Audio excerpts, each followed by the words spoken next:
to In Dark Places. Nothing runs like a deer. So last week, Brandon told the story about how our cat Mikmo had a little adventure and he got his neck cut open and we had to take him and get stitches and all that good stuff. That very night when we recorded that episode, Mikmo somehow ripped his stitches out and we had to go through all that all over again the next day. So now he's all bandaged up and can't get to the stitches, and he's doing better. And he's currently being an inside cat for the first time. He seems to be loving it. He still wants out sometimes, but he likes it in here now. So that's pretty good. And here's what's happening in the news this week.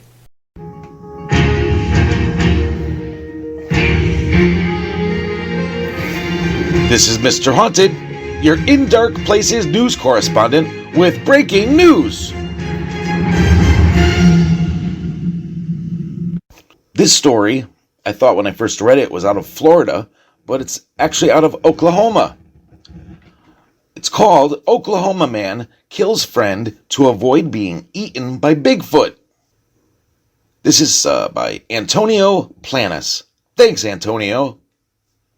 So an Oklahoma man allegedly confessed to killing a fellow fisherman out of fear he'd be left alone in the wilderness to be eaten by Bigfoot, authorities said. The bizarre confession was made Sunday by Larry Doyle Sanders, 53, to two special agents with the Oklahoma State Bureau of Investigation, while they probed the death of Jimmy Glenn Knighton, according to an arrest affidavit for suspicion of first-degree murder. The sheriff said, appeared to be under the influence of something, so his statement was that Mr. Knighton had summoned Bigfoot to come and kill him, and that's why he had to kill Mr. Knighton.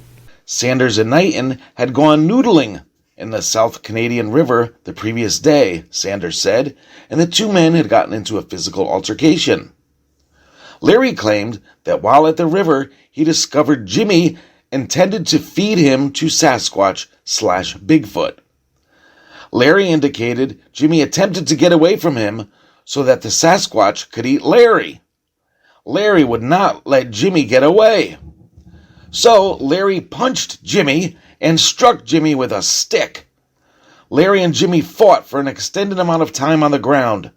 Larry confirmed he killed Jimmy by choking him to death near the river. Sanders drew a map and shared details of where investigators could find Knighton's body. A male's body was found on Sunday that is believed to be Knighton. It is unclear Wednesday if Sanders had retained a lawyer. A representative of the Pontotoc County Jail said Sanders remained there on no bond on a charge of first-degree murder. His next court date is July 26th, the jail representative said. It always makes it easier. You still have to prove all the elements of the crime and what the suspect is telling you. You have to prove that it's actually what happened, Christian said. According to the affidavit, Pontotoc County deputies were alerted to Knighton's death on Saturday by the mother of Sanders' daughter, who said her daughter claimed Sanders had killed Knighton. When a deputy began investigating at the home, Sanders was one of the many people at the residence, and he seemed unable to remain still. Sanders' daughter told the deputy her dad confessed to the slaying after the noodling trip. She claimed Larry later returned to the residence, frantic and talking about Bigfoot. Larry claimed Jimmy was trying to feed Larry to Bigfoot, so Larry had to kill Jimmy. Larry mentioned something about strangling Jimmy and possibly firing 2 shots from a pistol. He was arrested on the scene on an unrelated warrant as investigators continued to probe into Knighton's death. Another witness told investigators Sanders returned from the noodling trip driving Knighton's Chevrolet Avalanche. A sheriff's deputy saw what appeared to be blood on the tailgate and bottom of the driver's side door. A machete was found near the vehicle, according to the affidavit, which said Sanders typically carried a machete. Now, In Dark Places listeners, what do we learn from this story? Don't go noodling by yourself on a river in Oklahoma with your buddy that carries a machete at all times while he's on drugs. Pretty simple rule right there. So don't do that, fellas. And with that, back to In Dark Places.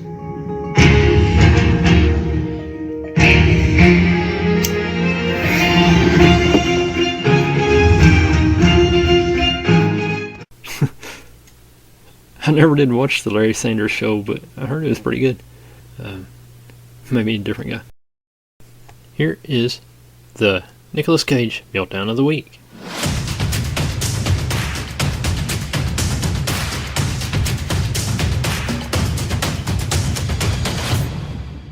Not listening to me. Your friend, the ranch hand, he's been shot!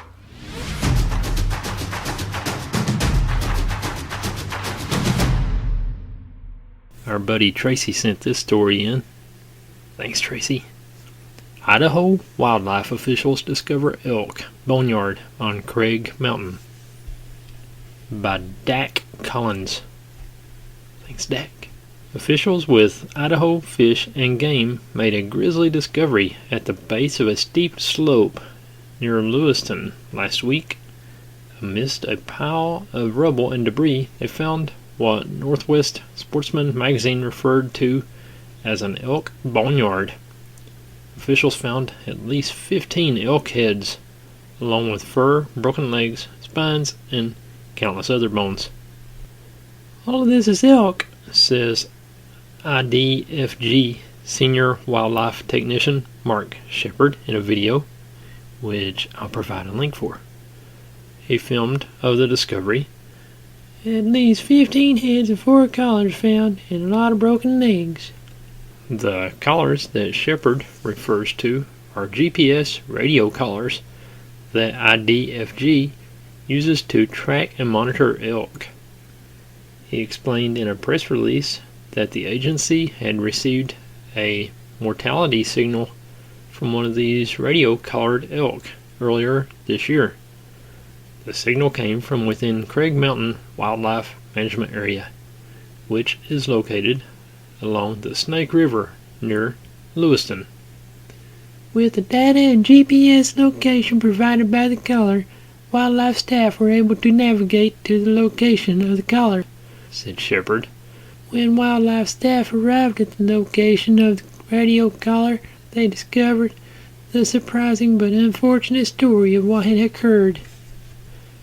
He explained that the elk bones were mixed in with scree material and boulders up to the size of beach balls, which led him to believe that the herd of elk must have been side-hilling along the ridge line when animals were caught in a landslide, or Bigfoot.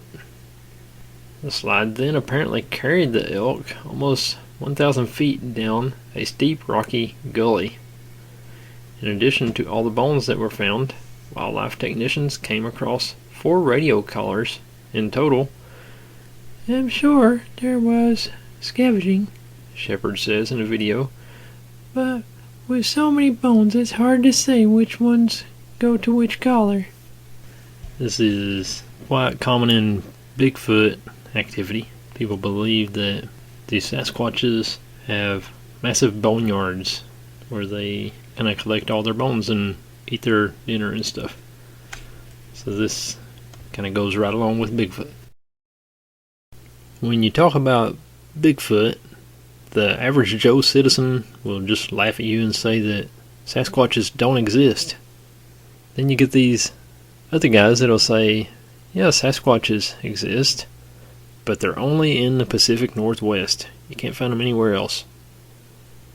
Truth is, you can find a Bigfoot on every continent. They just have different names for them. And this week, I'd like to tell the story about the British Bigfoot.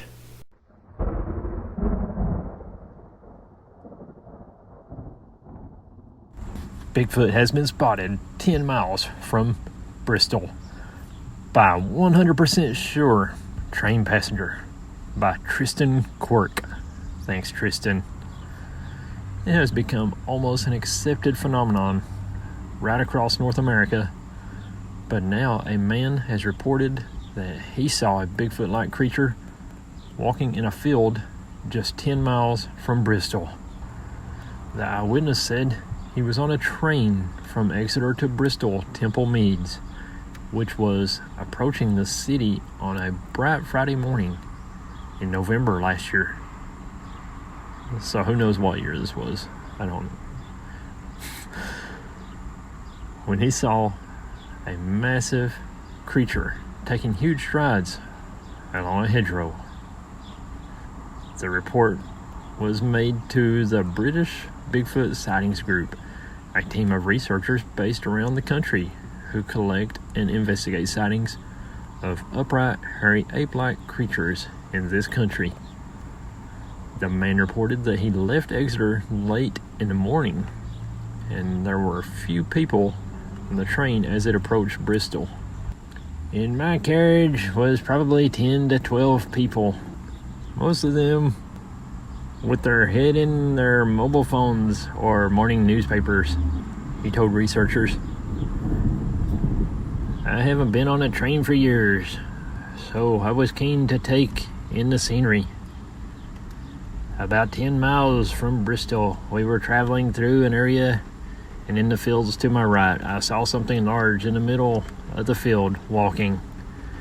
It was kind of hunched over, and all I could tell you was that it was a black figure. At a guess, I would say it was about 70 to 80 meters away from the train. My eyes were glued on it at this point. I was watching the way the thing was walking, almost toward the side of the field. It was edged right up to the hedgerow, as if to walk alongside the hedge itself, almost like it was using the hedge for cover. The railway runs diagonally north toward Bristol, with the city in the top left. The dense woods of the escarpment run north-south, with Bristol Airport and beyond.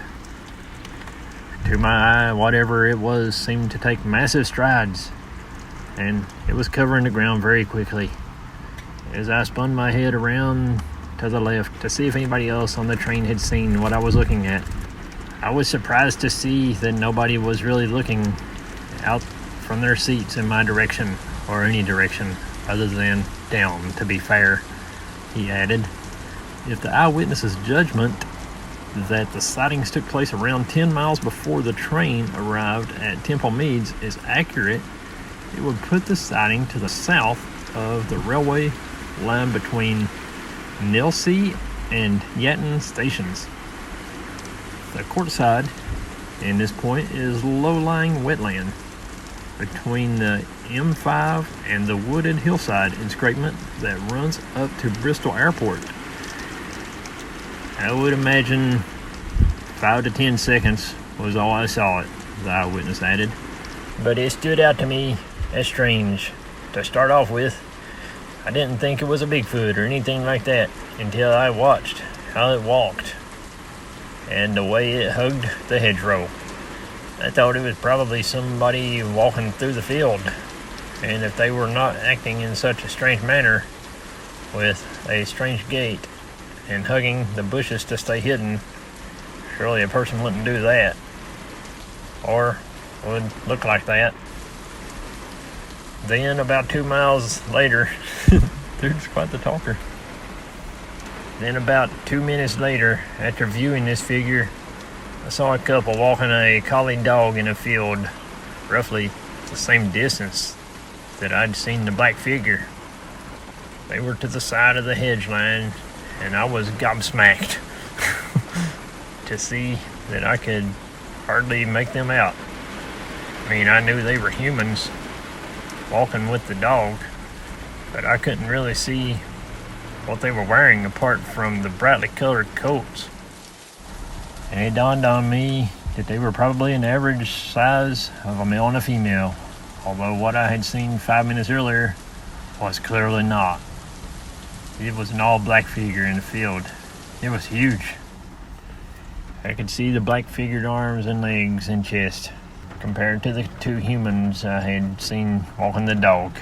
At this point of seeing the black figure, I realized the tree line behind it was probably around 200 meters away and had a thick, dense forest behind it. I have no proof whatsoever to show you, only my word. I'm 100% sure what I saw was the English Bigfoot. And what makes me so confident is the way it walked, with slightly bent legs, long strides, but a graceful, fluid walking motion, he added.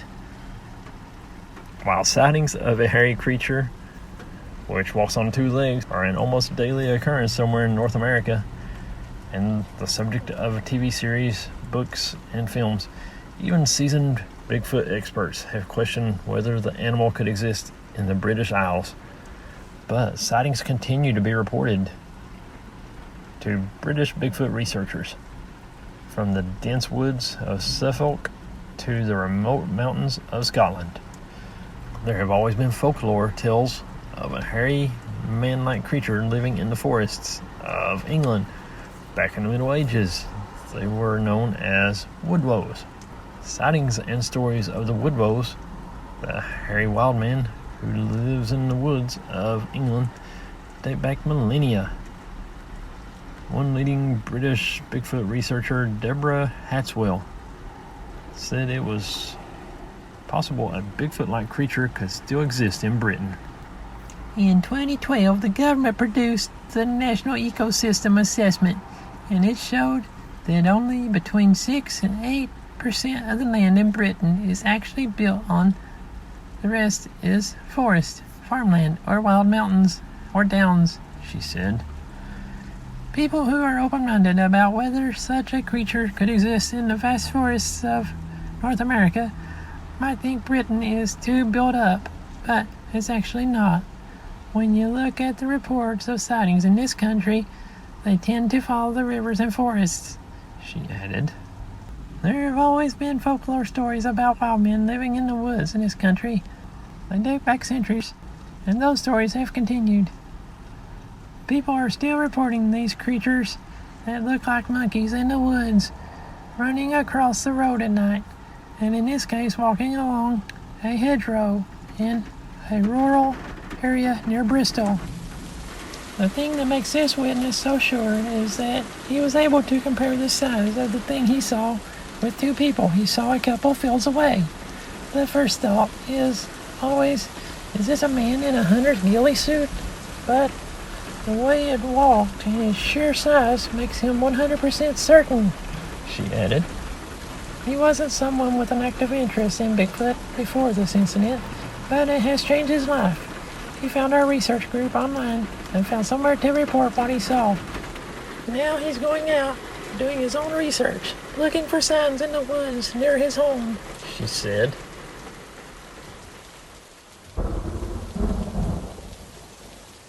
But wait, there's more. There was another Bigfoot sighting about a year or so later in that same area. Was it the same Sasquatch or was it a different one? We might never know. But here is the more recent sighting. The Day Bigfoot Stalked Workers in a Cornwall Forest by Charlotte Bacart. Thanks, Charlotte. It was a copper-colored creature, about 6 feet 5 inches tall.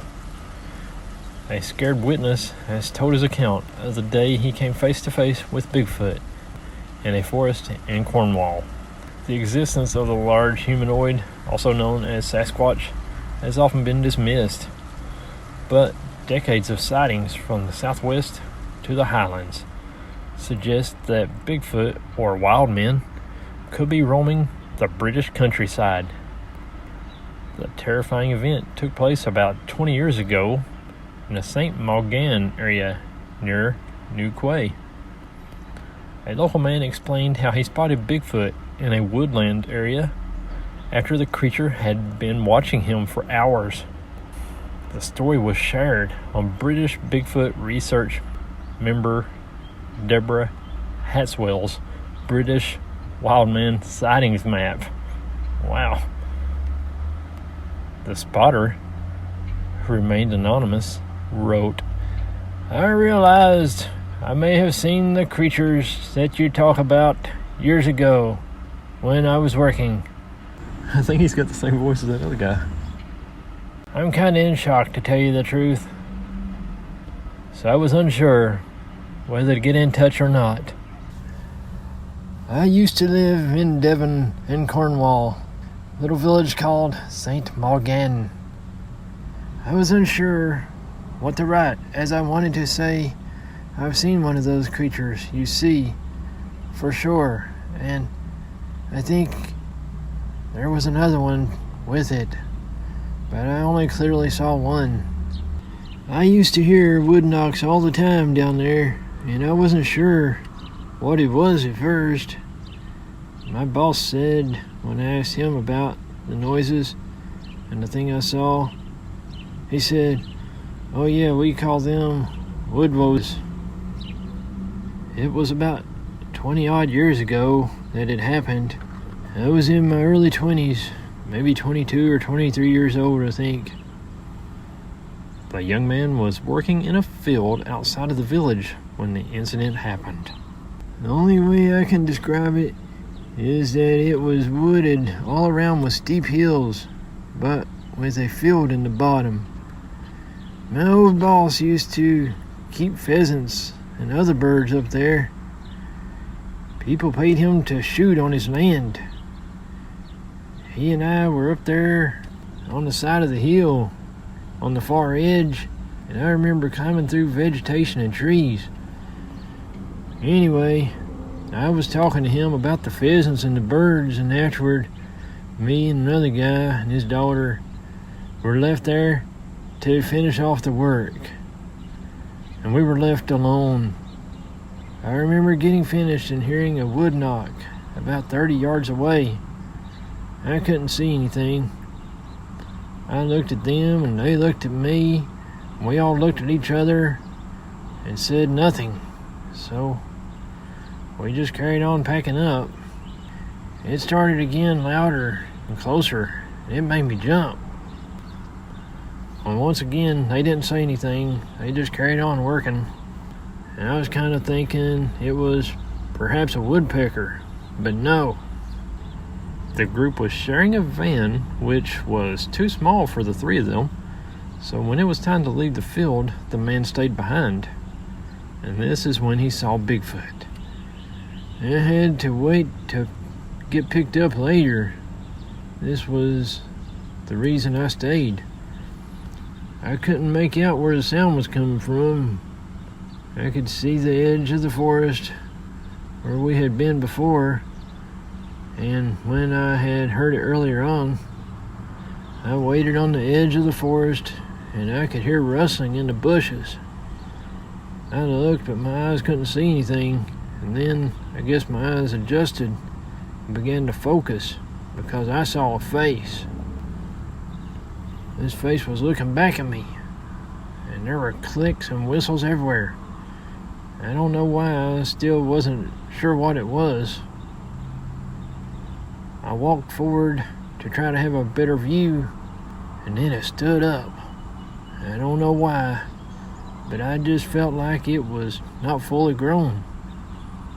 It was a male, about 6 feet and 5 inches tall, and it was kind of a copper color, and it looked right at me. It was gone in a shot as I heard my old boss's Land Rover returning to collect me.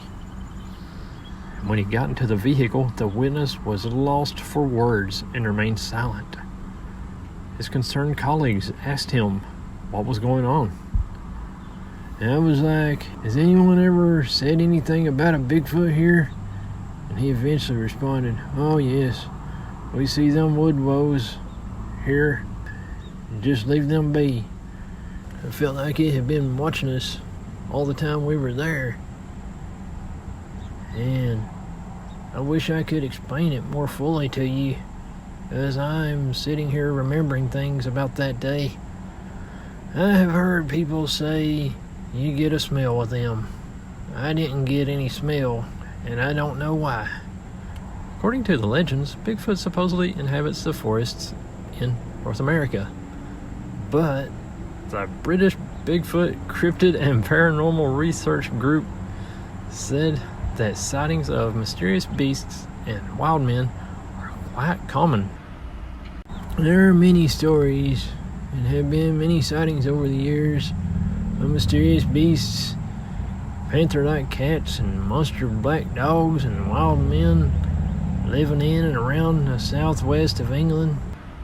These strange creatures are even now supposed to inhabit the wilder moorland areas of the counties in Somerset, Devon, and Cornwall. Savagely gored pet cats and dogs, sheep and other farm animals, and strange howls in the middle of the night have all been reported in the last 10 or so years on the Quantock Hills, Exmoor, Dartmoor, and Bodden Moor. The Woodwoses, or wild men of the woods, could be Bigfoot's British cousins. And that's about all of the saga from the British Bigfoot. Our friend Nick Redfern wrote a book about the British Bigfoot called Man Monkey. We'll see you again next week. God bless you.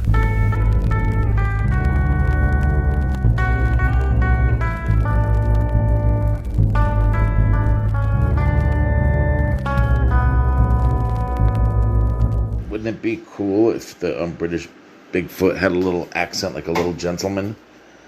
Hey, mate, I just like to wander here next to the thicket and blend in with the trees so you can't really take a good video of me. I think that's Australian.